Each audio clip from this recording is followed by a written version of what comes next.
Welcome to my channel. Subscribe, listen and enjoy my stories every day. It starts with a scent. I'm at home, the usual hum of the evening settling in, when I catch a whiff of something new and foreign. My wife, Clara, walks past me, her presence immediately marked by an exotic perfume that lingers in the air like a tantalizing promise. It's a fragrance I've never smelled before, rich, complex, and utterly enchanting.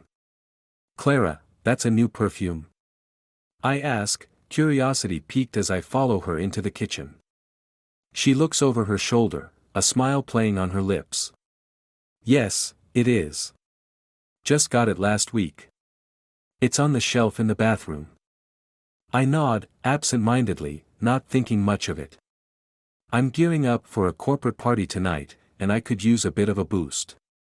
The idea of wearing her perfume crosses my mind, but I don't think much of it until I'm standing in our bathroom, searching for the bottle. I scan the shelves, but the perfume isn't there. The usual array of her cosmetics is neatly arranged, but no exotic fragrance. Shrugging it off, I grab my own cologne and head to the party. It's a typical corporate affair, small talk, networking, and a bit of forced cheer. I make my rounds, smile for the cameras, and enjoy the evening. It's not until later, when I'm chatting with a coworker at the bar, that I catch the scent again. It's unmistakable, a distinctive aroma that makes me turn my head. My eyes land on Greg, a colleague I know only in passing. He's the office perfumer, known for his obscure passion and hobby in fragrance design. I take in his neatly tailored suit and the confident way he carries himself.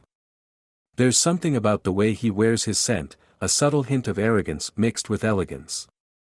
You smell familiar, I say, trying to mask the curiosity in my voice.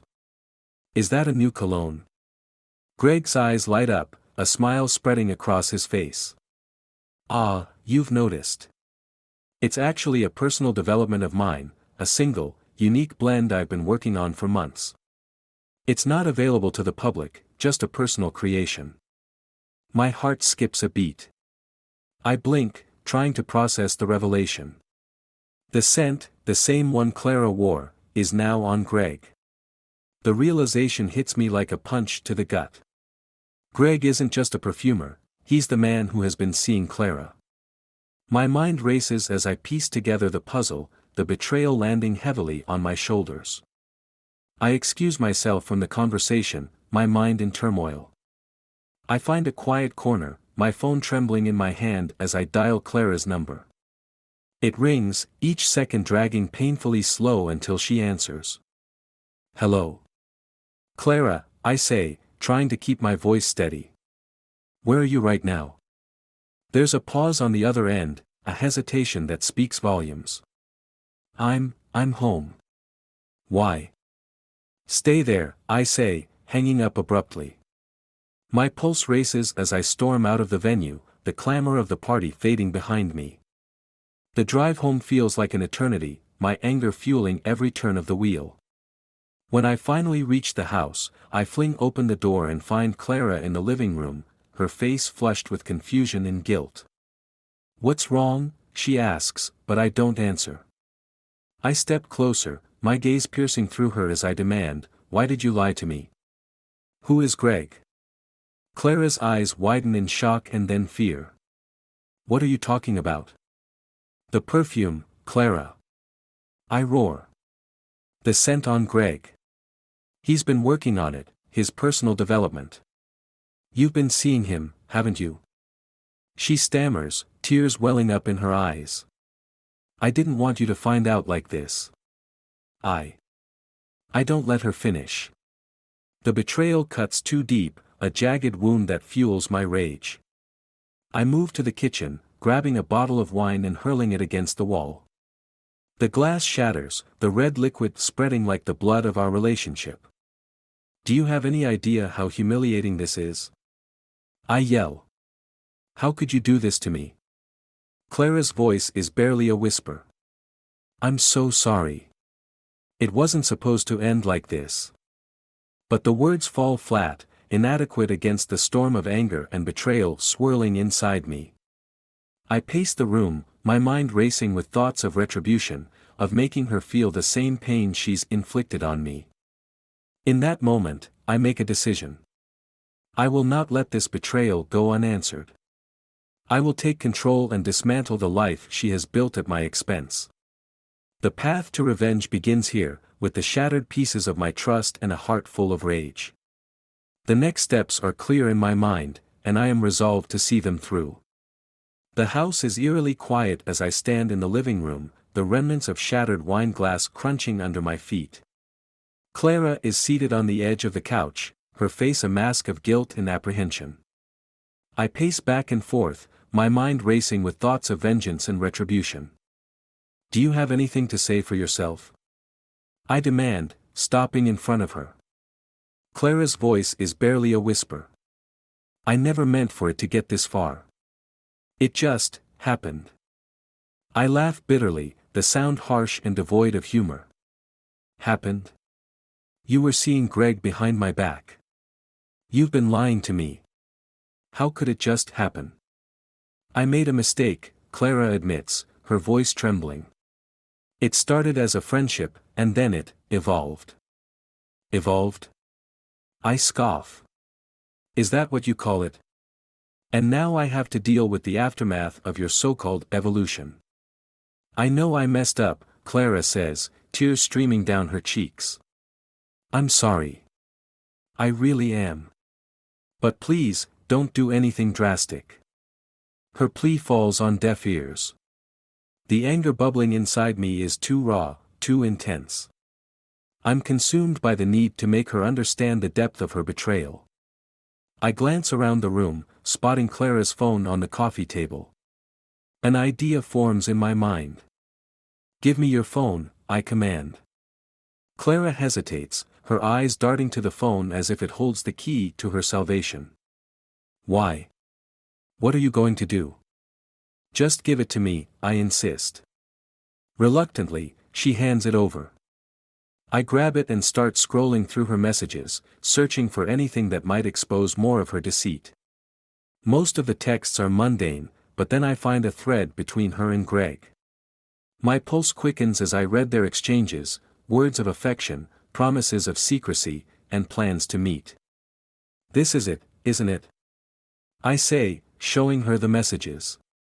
You were planning to keep this hidden from me, all while pretending everything was normal. Clara's face turns pale as she reads over my shoulder. I didn't want you to find out like this. Do you understand how deep this cut goes? I shout. How could you think this was acceptable? I know, she says softly. I'm sorry. I really am. I'll do anything to make it right. Make it right? I echo. You can't just fix this with an apology. I take a deep breath, trying to calm the storm raging inside me. I know I need to think clearly to execute my plan. I need to get even, but I also need to be strategic. I look back at Clara, who is now sobbing quietly, her hands covering her face. Get out, I say firmly. I need you to leave. Now. What? Clara looks up in shock. Where will I go? I don't care, I reply coldly. Just get out of my house. I need space to think. Clara stands up, her legs trembling. She grabs her coat and slowly makes her way to the door. Just before she exits, she turns around one last time. I hope you can find it in yourself to forgive me someday. I don't respond. The door closes behind her with a finality that echoes through the empty house. I'm alone now, and the silence is deafening.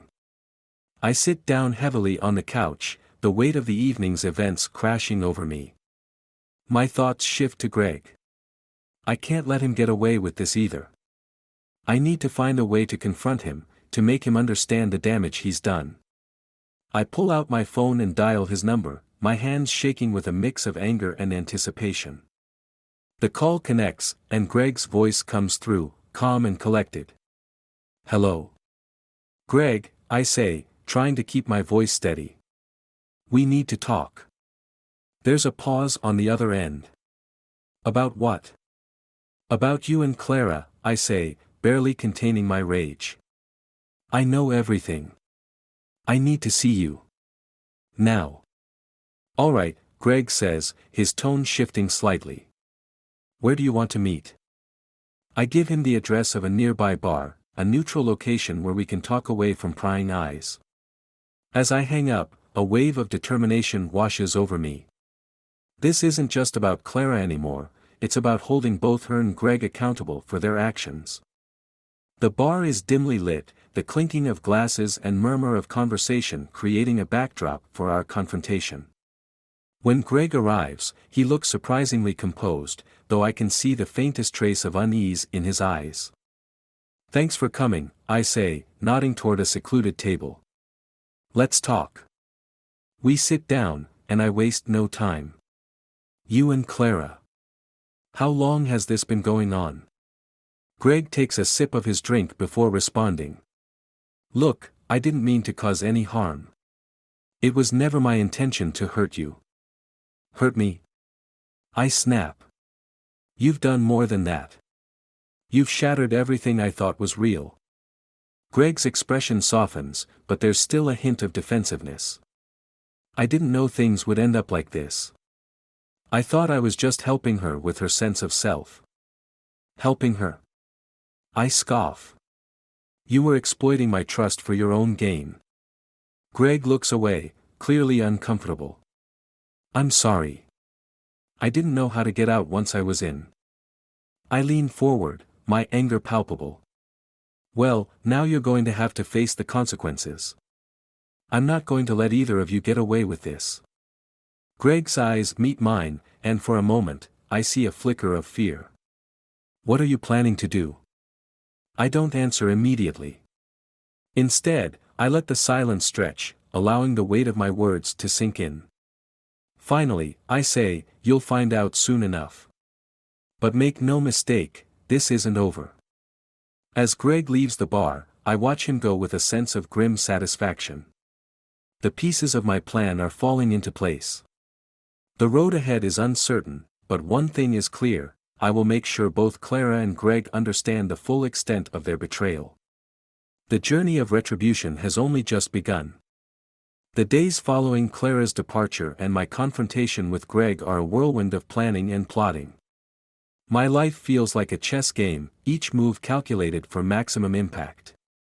I am consumed by the need for retribution, and every waking moment is spent devising a strategy to hit both Clara and Greg where it hurts the most. I start by investigating Greg. I dig into his personal life, his work, and his connections. I need to know everything about him.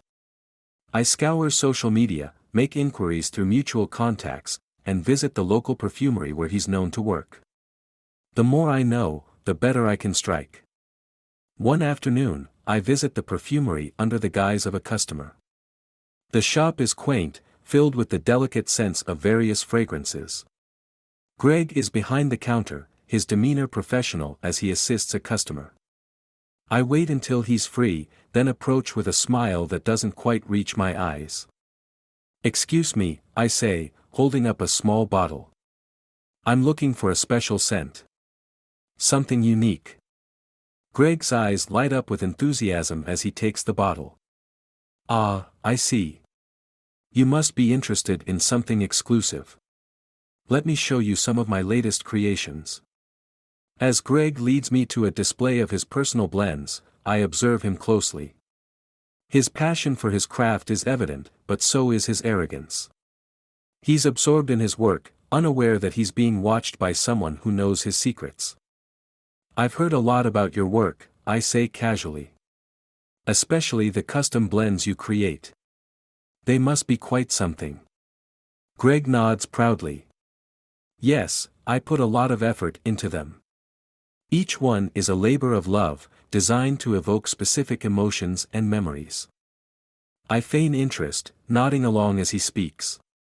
Inside, I'm formulating my next move. I need to find a way to make Greg feel the sting of his actions. I take mental notes of his routine and the people he interacts with. Later that evening, I follow Greg home from work, keeping a safe distance.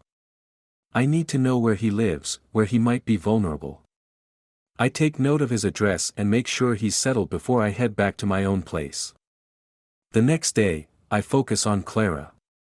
I know she's staying with friends and has been trying to make amends, but I'm not interested in her apologies.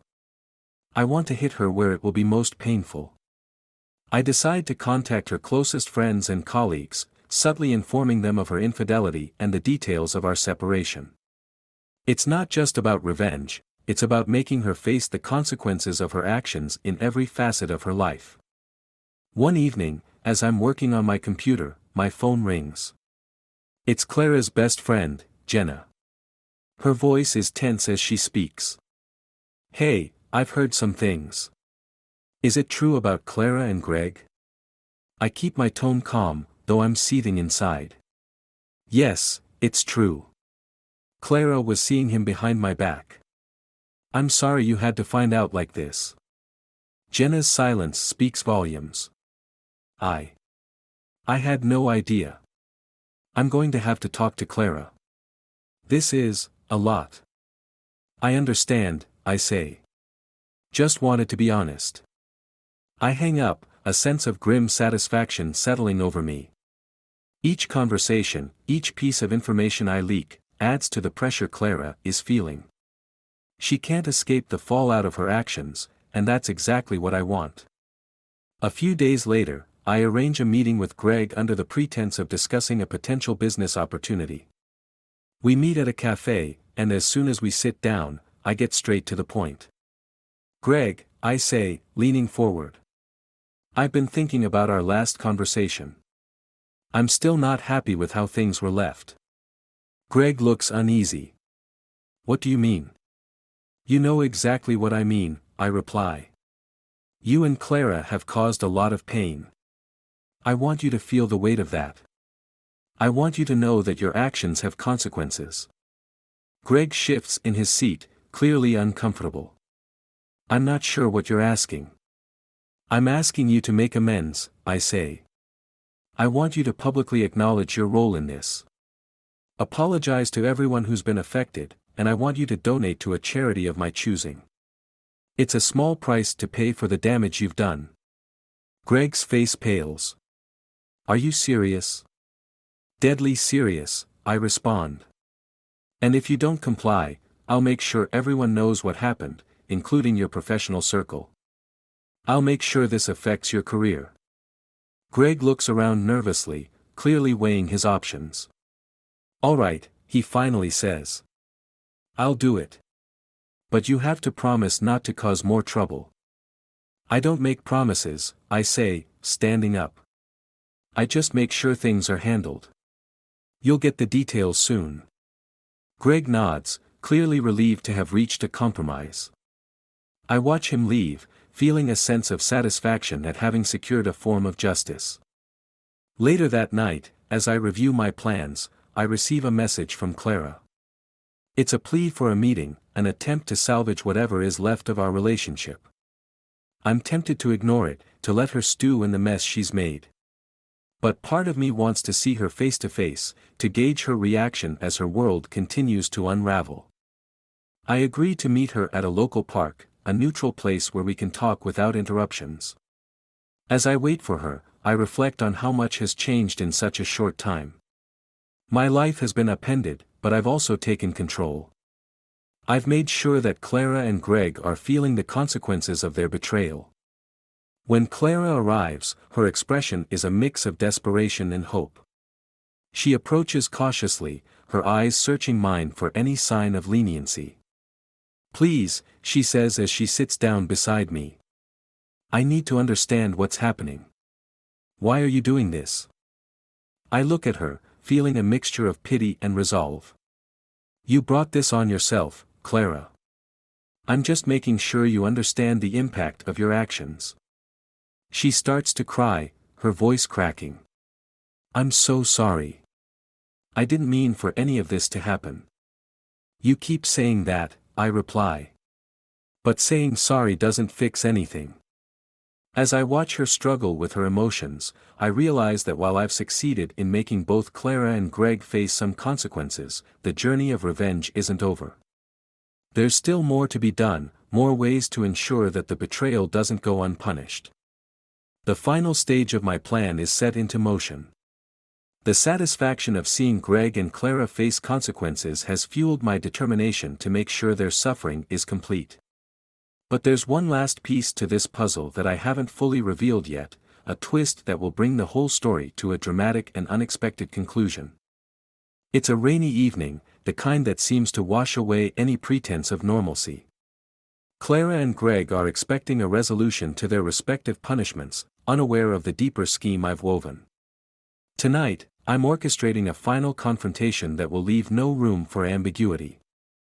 I've arranged a private gathering under the pretense of a final mediation session at a luxurious, secluded hotel suite. Clara and Greg have agreed to meet there, believing it to be an opportunity for reconciliation and closure. They're about to walk into a trap I've meticulously planned. As I wait in the suite, I review the details of my final act. The room is set up with hidden cameras, recording every moment of the confrontation. The suite's elegant decor contrasts sharply with the storm of emotions that is about to unfold. The doorbell rings, and I'm ready. I open the door to find Clara and Greg standing there, their expressions a mix of apprehension and false confidence. "Welcome," I say, ushering them inside. "Thank you for coming. Please, make yourselves comfortable." Clara looks around, her eyes lingering on the opulent surroundings. "This place is impressive." Greg nods, but his eyes are cautious. "What's this about?" I motion for them to sit down at a large, glass-topped table in the center of the room. I wanted to provide a neutral space for us to have a final discussion.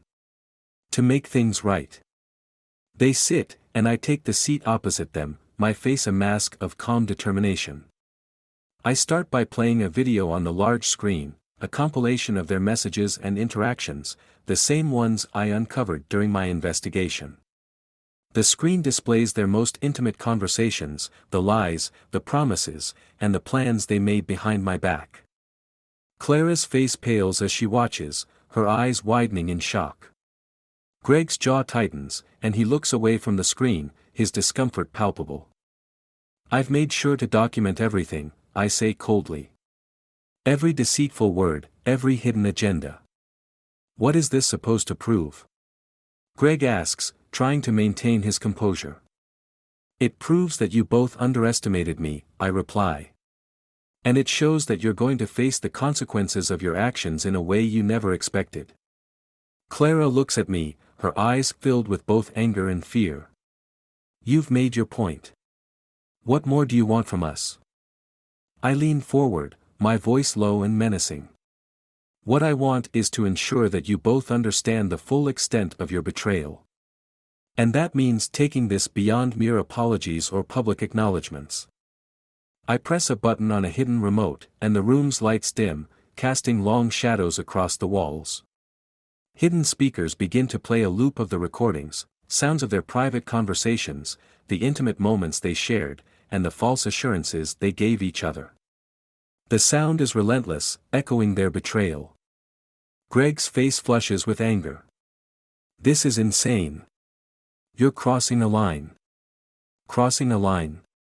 I echo, standing up. "You both crossed lines I never imagined.